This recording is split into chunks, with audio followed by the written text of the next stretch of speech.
അഷ്ഹദു അൻ ലാ ഇലാഹ ഇല്ലല്ലാഹ് അസ്തഗ്ഫിറുല്ലാഹ് അസ്അലുകൽ ജന്നത വഅഊദു ബിക മിനൻ നാർ.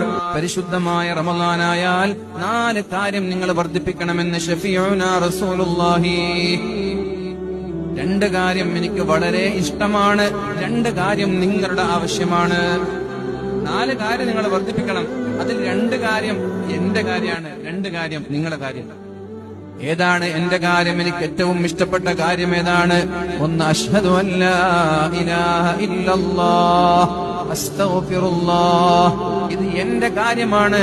നിങ്ങളിത് പറഞ്ഞാൽ എനിക്ക് നിങ്ങളെ വല്ലാതെ ഇഷ്ടപ്പെടും. തുർദൂന ബിഹി റബ്ബക്കും, നിങ്ങളുടെ അല്ലാഹുവിനെ റബ്ബിനെ ഇഷ്ടപ്പെടുത്തുന്ന കാര്യമാണ് 2 കാര്യം. മറ്റേത് 2 നിങ്ങളുടെ കാര്യമാണ്. അസ്അലുകൽ ജന്ന, പടച്ചോനെ എനിക്ക് സ്വർഗ്ഗം തരണം. ഇത് അല്ലാഹുവിന്റെ കാര്യമല്ല, ഇത് ഞങ്ങളുടെ കാര്യമാണ്.